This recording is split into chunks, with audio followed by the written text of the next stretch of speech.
नमस्कार। Sports scan के आज के संस्करण में आप सबका बहुत बहुत स्वागत। खेल जगत की तमाम खबरों का लेखा जोखा लेकर मैं हूं नवीन सक्सेना आज के इस अंक में, और मेरे साथ इन खबरों पर आज अपनी विशेष राय के साथ मौजूद हैं खेल पत्रकार राकेश थपलियाल। राकेश, स्वागत है आपका। बहुत बहुत धन्यवाद नवीन। नजर अब तक की खास खबरों पर। भारत ने तीसरे और अंतिम क्रिकेट टेस्ट मैच में दक्षिण अफ्रीका को जीत के लिए 212 रन का लक्ष्य दिया। अंडर 19 क्रिकेट विश्व कप कल से वेस्ट इंडीज में शुरू। इंडिया ओपन बैडमिंटन चैंपियनशिप में पीवी सिंधु और एचएस प्रणॉय अपने अपने मुकाबले जीतकर क्वार्टर फाइनल में पहुंचे। साइना नेहवाल हारकर टूर्नामेंट से बाहर। और नोवाक जोकोविच को साल के पहले grand slam Australian open tennis tournament के मुख्य ड्रॉ में जगह मिली।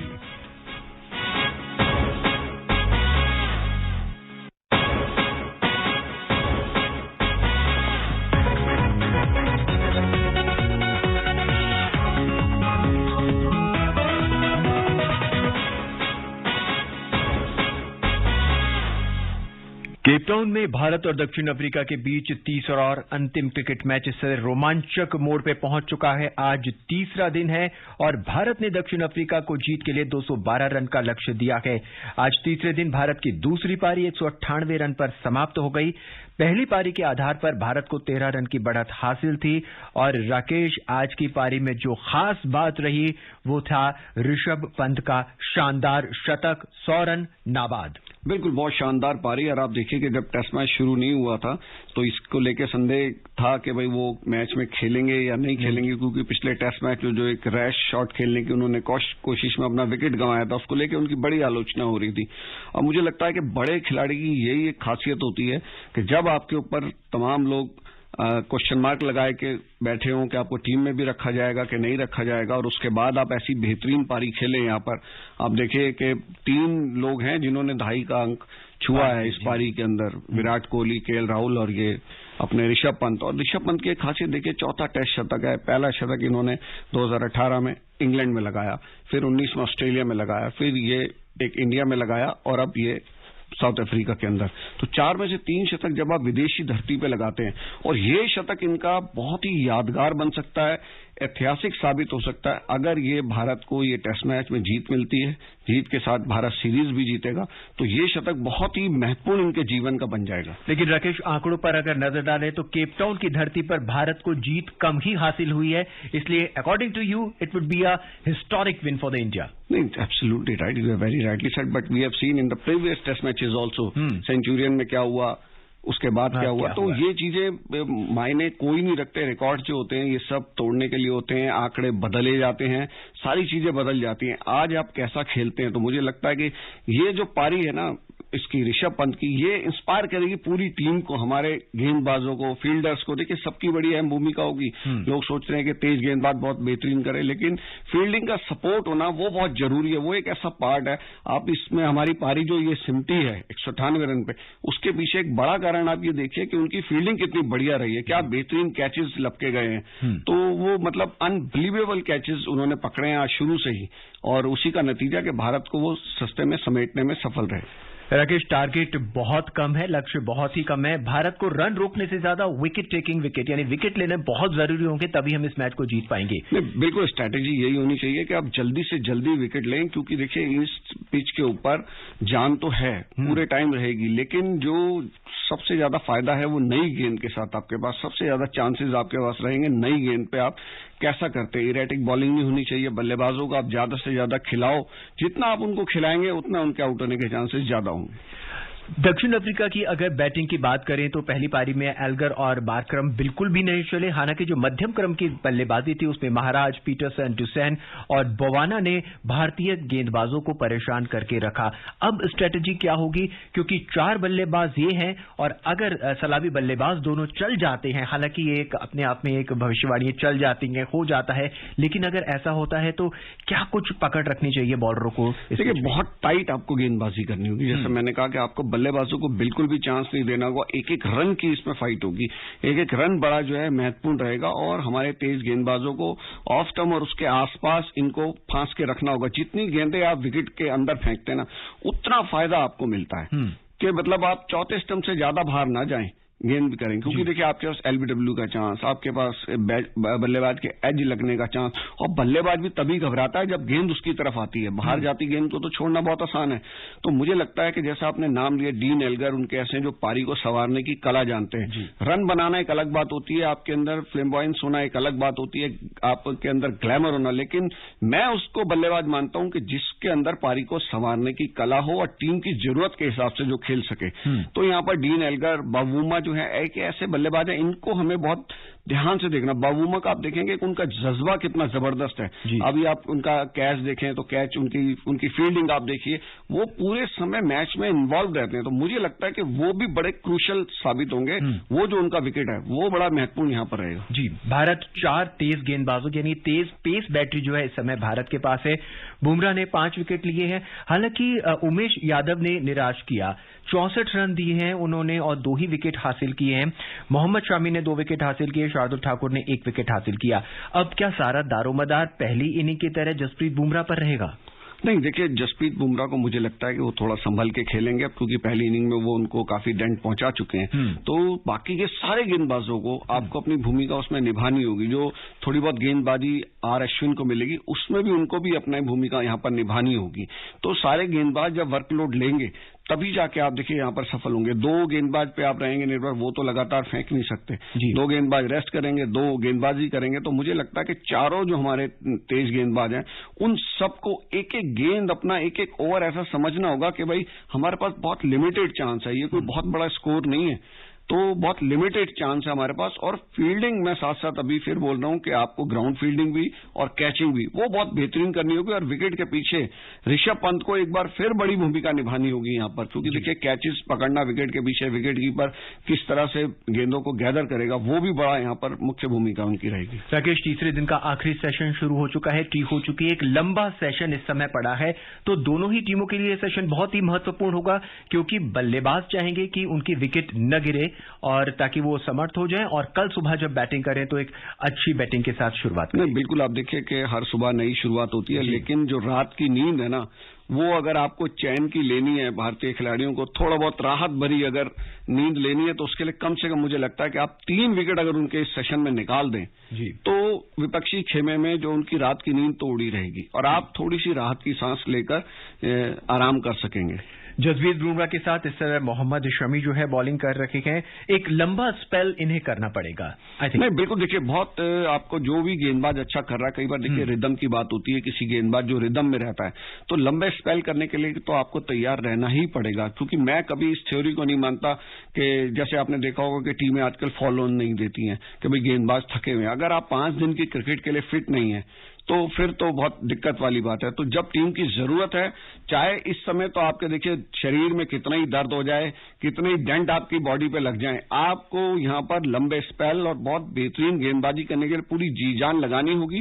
क्योंकि न केवल आप ये टेस्ट बचाने जा रहे हैं, सीरीज बचाने जा रहे हैं, और साथ साथ जीतने का भी आपके पास चांस है। जी, दोनों चीजें आपके साथ हैं यहां पर। एक बार फिर मध्य क्रम के बल्लेबाजों को कंपेयर करते हैं। जहां तक भारत का सवाल है, इन्होंने लगातार निराश किया है, बहुत ही कम स्कोर रहा। तीनों ही टेस्ट मैचों में लगभग स्कोर ऐसे ही रहा। पहले टेस्ट को अगर हम छोड़ दें तो आखिर की जो 4 इनिंग इस समय हम लोगों ने अब तक देखी है वो लगभग ऐसी ही रखी है।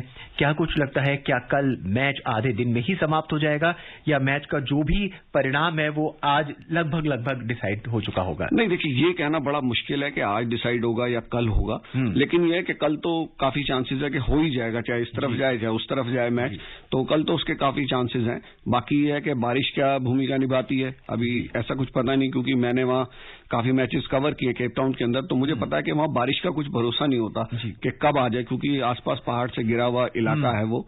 तो बारिश, हालांकि दूर से बादल देख के लोग अंदाजा लगा लेते हैं कि भाई इतनी देर में इधर बारिश आने वाली, क्योंकि पता लग जाता है कि ऊपर बारिश हो रही है, लेकिन जो कम्युनिकेशन जो रहता है ना उससे पता लग जाता है। तो उस तरफ भी हमें यहाँ पर ध्यान देना होगा।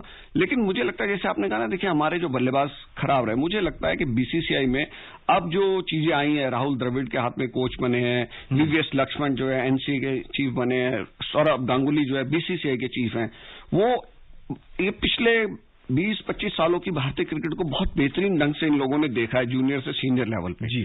तो मुझे लगता है कि जब ये हमारे बल्लेबाजों की जब हम विदेशों में हालत देखते हैं, ऐसा नहीं कि हमने बड़े स्कोर नहीं बनाए, मैचेस भी जीते हैं, सीरीज भी जीत ली अब तो ऑस्ट्रेलिया इंग्लैंड में सब, लेकिन क्या है कि इस तरह की पिचेज और क्वालिटी बॉलिंग जहां आती है उसके लिए हमें अपने घरेलू पिचों को सुधारना होगा, उनको इसी तरह से जीवंत पिचें घास छोड़ के वो सब रखनी होगी, क्योंकि वो सब यहां पर कटाई होती है जो हमारी डोमेस्टिक क्रिकेट है, उसका जब तक पिचों का स्टैंडर्ड अच्छा नहीं होगा तब तक हम क्वालिटी बल्लेबाज, हमारे इन बल्लेबाजों को लगातार ऐसी पिचों पर खेलते मिलना पड़ेगा। तो ये नहीं है कि जब आप साउथ अफ्रीका जाएं तभी आप खेलें या ऑस्ट्रेलिया जाएं इंग्लैंड जाएं, तो बेटर है आपको घर में जो पिचों का स्टैंडर्ड है वो बहुत अच्छा करना होगा। श्रृंखला का अंतिम मैच है और इसके बाद अब 1 दिवसीय श्रृंखला शुरू हो जाएगी। एक बार फिर मैं एक नाम जिसे हम लगातार भूलते आ रहे हैं, हनुमा विहारी की भी चर्चा यहां पे करना चाहूंगा। अगर इस मैच में, हालांकि अब तो ये अगर मगर की बात हो चुकी है, अगर इस मैच में हनुमा विहारी होते तो शायद स्थिति इससे बेहतर होती। देखिए, मुझे लगता है कि क्रिकेट में इफ्स एंड बट्स के लिए तो कोई जगह होती नहीं। आपको खिलाना यहाँ पर किसी को एक को तो हटा नहीं था, आपके कप्तान ने आना है, विराट कोहली ने यहाँ पर, है ना। तो मुझे लगता है कि वो हनुमा विहारी का जो ये एक तरह से कहेंगे उनका जो सेक्रीफाइस है उसको टीम मैनेजमेंट याद रखेगा। और जो बल्लेबाज मुझे लगता है कि फेल हो रहे हैं हमारे लगातार, जिसमें हम चेतेश्वर पुजारा वो भी एज पे रहेंगे, आपके रहाणे हैं वो भी एज पे रहेंगे यहाँ पर, तो इन 2 बल्लेबाजों को लेकर तो टीम मैनेजमेंट निश्चित रूप से, और सिलेक्टर्स जो कड़े फैसले लेने वाले ये माने जा रहे हैं, तो मुझे लगता है कि वो अब मध्य क्रम के लिए उन्हें बल्लेबाजों को देखना होगा कि कौन टीम के लिए जरूरी है कौन नहीं। फिलहाल राकेश 5 ओवर हो चुके हैं, 15 रन बन चुके हैं और मुझे लगता है कि अगर इसी रफ्तार से रहे तो दक्षिण अफ्रीका को जीत की लगता है जल्दी नजर आनी चाहिए क्या? हाँ, देखिए, अब मुझे लगता है कि इनको विकेट तो लेनी पड़ेगी अगर आप स्टार्टिंग में विकेट नहीं लेते हैं, लेकिन क्या है कि इसमें अंतिम गेंद तक आपको हौसला नहीं छोड़ना होगा, आपको लगातार लगे रहना होगा, क्योंकि आपको एक बेहतरीन 10 गेंदें यहां पर चाहिए। और अब बात अंडर 19 क्रिकेट की। अंडर 19 क्रिकेट विश्व कप कल से वेस्ट इंडीज में शुरू हो रहा है। 22 दिन तक चलने वाले इस टूर्नामेंट में 48 मैच खेले जाएंगे। इस विश्व कप में 16 टीमें हिस्सा लेंगी। सुनते हैं कल से शुरू होने वाले इस विश्व कप पर ये रिपोर्ट अतहर की। अंडर 19 विश्व कप में भारत हरनूर सिंह की अगुवाई में शनिवार से अपने अभियान की शुरुआत करेगा। भारत अपना पहला मैच दक्षिण अफ्रीका के साथ खेलेगा। अभ्यास मैचों में शानदार प्रदर्शन करते हुए भारत ने अपनी जीत के दावे को मजबूत किया है। अपने पहले अभ्यास मैच में टीम इंडिया ने ऑस्ट्रेलिया को 9 विकेट से, वहीं मेजबान वेस्टइंडीज को 108 रन से पराजित किया। भारत ने 4 बार अंडर 19 वर्ल्ड कप का खिताब जीता है। भारतीय टीम ने साल 2000 में मोहम्मद कैफ, 2008 में विराट कोहली, 2012 में उन्मुक्त चंद और 2018 में पृथ्वी शॉ की कप्तानी में खिताब अपने नाम किया था। हालांकि 3 बार फाइनल में भारत को हार का सामना करना पड़ा था। अंडर 19 वर्ल्ड कप के लिए 4 ग्रुप बने हैं। ग्रुप ए में बांग्लादेश, इंग्लैंड, कनाडा, संयुक्त अरब अमीरात। ग्रुप बी में भारत, आयरलैंड, दक्षिण अफ्रीका, युगांडा। ग्रुप सी में Afghanistan, Pakistan, Papua New Guinea, Zimbabwe और ग्रुप डी में ऑस्ट्रेलिया, स्कॉटलैंड, श्रीलंका, वेस्टइंडीज को शामिल किया गया है। 1998 में फाइनल में पहुंचने वाली न्यूजीलैंड की टीम को टूर्नामेंट में शामिल नहीं किया गया है। न्यूजीलैंड की टीम को टूर्नामेंट में खेलने के लिए जरूरी क्वारंटीन नियमों का पालन करना पड़ता, इस कारण उसने अपना नाम ही वापस ले लिया।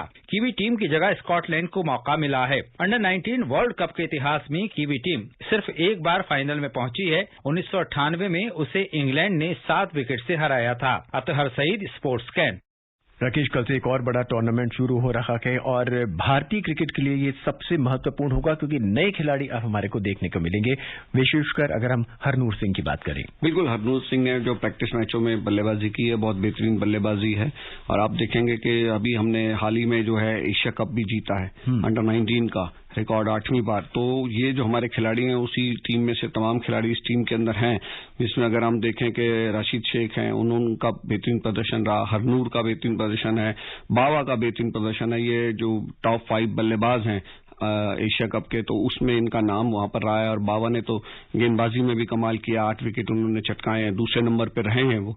तो मुझे लगता है कि इन खिलाड़ियों के लिए देखिए एक वर्ल्ड कप जीतना, अगर यहां पर हम चैंपियन बनते हैं तो ये इनकी जिंदगी को बदलने वाली जीत होती है। वो खिताब जो है ना अंडर 19 का, जिंदगी को आपकी बदलने वाली होती है और इन्हीं में से खिलाड़ियों को भारतीय टीम में बहुत जगह मिलती है। और कल से जब टूर्नामेंट शुरू हो रहा है तो देखेंगे कि कौन कौन से खिलाड़ी अपने भाग्य को बदल देंगे। और अब बात बैडमिंटन की। इंडिया ओपन बैडमिंटन चैंपियनशिप में 2 बार की ओलंपिक पदक विजेता पीवी सिंधु, एचएस प्रणय अपने अपने मुकाबले जीतकर क्वार्टर फाइनल में पहुंच गए हैं, जबकि पूर्व विजेता साइना नेहवाल को भारत की ही मालविका बसौड से हार का सामना करना पड़ा। मालविका ने उन्हें 17-21, 9-21 से पराजित किया और वो टूर्नामेंट से बाहर हो गई। क्वार्टर फाइनल में अब सिंधु का मुकाबला भारत की ही अश्मिता चालिहा से होगा। सिंधु का मुकाबला अश्मिता चालिहा से होगा और अश्मिता चालिहा ने बहुत ही जबरदस्त उलटफेर किया है। कड़ी चुनौती हो सकती है? नहीं, बिल्कुल आप देखिए कि कड़ी चुनौती तो रहेगी। क्या होता है कि जब आप सितारे खिलाड़ी होते हैं, आपके पास ओलंपिक के मेडल हो, 2-2 मेडल हो, तो दबाव आपके ऊपर रहता है और दूसरी खिलाड़ी जो होती है ना, उनके ऊपर ये रहता है कि भाई हम इसके खिलाफ जितना बेहतरीन से बेहतरीन प्रदर्शन कर सकें, क्योंकि अगर उनके खिलाफ आप एक गेम भी जीतते हैं तो वो आपको कहीं ना कहीं प्रतिष्ठा की बात आती है और आपके अंदर जो कॉन्फिडेंस लेवल है वो बढ़ता है। और आपने अगर हरा दिया तो वो तो आप देखिए कि सोने पे सुहागा वाली बात होती है। और इसीलिए मैंने देखा कि बड़े खिलाड़ी आप देखेंगे कई बार जो राष्ट्रीय चैंपियनशिप हमारी होती है, घरेलू टूर्नामेंट्स होते हैं, उनमें खेलने से थोड़ा सा हिचकते हैं। तो लेकिन ये एक अच्छी बात है कि हमारे जो टॉप के खिलाड़ी हैं वो सब इस इंडियन ओपन के अंदर खेल रहे हैं। हालांकि किदाम्बी श्रीकांत जैसे 6-7 खिलाड़ियों को तो कोरोना की वजह से बाहर होना पड़ा है। जी राकेश, साइना नेहवाल, क्या अब हम कहें कि साइना नेहवाल का जो सूरज है अब वो ढलने की तरफ है? देखिए, मुझे लगता है कि अब ये किसी खिलाड़ी को थोड़ा सा इस पे वो हो सकते हैं आपत्ति कि भाई उनका सूरज ढलना, क्योंकि वो ऐसी खिलाड़ी रही हैं जिन्होंने भारत का नाम बहुत रोशन किया है और देश में जो बैडमिंटन की एक अलग जगाने वाला काम किया है इतने सालों के बाद। पहले कभी हम देखते थे कि प्रकाश पादुकोण हैं, आपके सैयद मोदी होते थे, तो ऐसे खिलाड़ी ये आपके किदाम्बी श्रीकांत अब आए हैं। इनसे पहले इनके कोच तो काफी खिलाड़ी थे, लेकिन जो साइना नेहवाल ने लड़कियों के में किया है ना, बहुत गजब का उन्होंने किया। और मुझे लगता है कि मैं बताऊं को कुछ साल से लगातार इस चीज को कह रही है कि बैडमिंटन के जो टूर्नामेंट्स है ना वो लगातार होते हैं जी, लगातार होते हैं। तो इंटरनेशनल बैडमिंटन फेडरेशन को इस बारे में सोचना चाहिए कि खिलाड़ी, कोई भी खिलाड़ी उतनी फिटनेस जो है मेंटेन नहीं कर सकता कि लगातार वो उन टूर्नामेंट्स को खेलता रहे। तो उनके रेस्ट के लिए सोचना होगा और वो इस बात की चीजें करती रही हैं और पहले वो इंडियन ओपन से भी इस बार हट चुकी हैं कि भाई मैं बहुत ज्यादा टूर्नामेंट्स यहाँ पर हो रहे हैं। और यहाँ पर उनकी जो हार है, तो मुझे लगता है कि ये हार कई बार आपको जीत से ज्यादा प्रेरित कर देती है दोबारा से अपना दिखाने के लिए। ऑन द कॉन्ट्रेरी राकेश, ज्यादा से ज्यादा अगर मैचेस होंगे, ज्यादा से ज्यादा टूर्नामेंट होंगे तो ज्यादा से ज्यादा खिलाड़ियों को आने का मौका भी मिलेगा। हाँ, नहीं, बिल्कुल ये सही बात है, लेकिन क्या है कि जो खिलाड़ी लगातार बड़े टूर्नामेंट्स खेलते हैं उनको लगातार खेलना पड़ता है ना, तो कहीं ना कहीं वो बॉडी उनकी उतना स्ट्रेस ले नहीं पाती। और अब बात टेनिस की। विश्व के नंबर 1 टेनिस खिलाड़ी सर्बिया के नोवाक जोकोविच को इस महीने की 17 तारीख से शुरू हो रहे साल के पहले ग्रैंड स्लैम ऑस्ट्रेलियन ओपन के मुख्य ड्रॉ में जगह मिल गई है। हालांकि ड्रॉ के बावजूद अभी जोकोविच के वीजा को लेकर ऑस्ट्रेलियाई सरकार की तरफ से स्थिति साफ नहीं हुई है। ऑस्ट्रेलियन ओपन के मुख्य ड्रॉ की आज घोषणा की गई। एक अच्छी खबर है टेनिस प्रेमियों के लिए और एक बुरी खबर है खेल प्रेमियों के लिए कि अभी भी ये विवाद उतने में फंसे हुए हैं सर्बिया के नोवाक जोकोविच। देखिए, इसमें काफी हद तक दोषी जो है मुझे लगता है वो जोकोविच की तरफ से है मामला के उन्होंने वो बोल रहे हैं कि उनके एजेंट ने गलत जगह पे टिक कर दिया वीजा के कागजात में, ये चीजें हुई। लेकिन उन्होंने देखिए जो एक तय इंटरव्यू था, उसके बाद उस जर्नलिस्ट से उन्होंने मुलाकात की, फोटोग्राफ भी करवाए और उसको बोला कि कोरोना के बारे में मत पूछना। तो ये जो चीज है ना, मुझे लग रहा है जोकोविच का जो मान सम्मान था उसमें कहीं ना कहीं उनके खेल प्रेमी जो उनके प्रेमी रहे हैं उनको भी थोड़ा सा ठेस पहुंची है कि इस तरह की व्यवहार एक पत्रकार से आप ये कहें अपनी किसी चीज को छुपाने के लिए। तो मुझे लगता है कि ये थोड़ा सा अटपटा रहा है और थोड़ा सा टेनिस प्रेमियों को इससे निराशा होगी। और अभी ये पता ही नहीं है कि भाई वो खेलेंगे या नहीं खेलेंगे, तो मीडिया भी इसको लेके काफी वहां में है कि भाई उनको क्या करे, ड्रॉ में नाम डल गया है पर वो होंगे या नहीं होंगे टूर्नामेंट में, ये पता नहीं है। और कैसे जब खिलाड़ी अपने आप को खेल से बढ़ा समझने लगता है तो खेल प्रेमियों के मन से उसका जो विश्वास है ना वो उठने लगता है। नहीं, बिल्कुल आपने सही कहा। मैं आपको बताऊं कि मैं साउथ अफ्रीका में एक बार सचिन तेंदुलकर का इंटरव्यू कर रहा था जी, तो 2009 की बात है। उसी समय वो इंडियन क्रिकेट लीग में जो खिलाड़ी गए थे, बीसीसीआई की विरोधी लीग शुरू हुई थी, उनके प्लेयर्स को एमनेस्टी दी गई थी। तो मैंने सचिन से सवाल पूछा तो सचिन ने कहा कि I don't want to be dragged into any controversy. तो मैंने कहा but Sachin it's a question, as a journalist I need to ask this. तो उन्होंने कहा, फिर मैंने उनको सुझाव दिया कि you can say no comment. तो उसने कहा okay I will say no comment. तो सवाल तो रोकना किसी जर्नलिस्ट को, मुझे लगता है कि वो ठीक नहीं था। जी राकेश, आज के इस अंक में बस इतना ही। हमसे चर्चा करने के लिए, विशेष राय और अपने अनुभव हमारे साथ साझा करने के लिए आपका बहुत बहुत धन्यवाद। शुक्रिया। चलते चलते एक नजर अब तक की खास खबरों पर। भारत ने तीसरे और अंतिम क्रिकेट टेस्ट मैच में दक्षिण अफ्रीका को जीत के लिए 212 रन का लक्ष्य दिया। दक्षिण अफ्रीका ने बिना किसी नुकसान के 19 रन बना लिया और कल से अंडर 19 विश्व कप वेस्ट इंडीज में शुरू। आज के इस अंक में बस इतना ही। नमस्कार।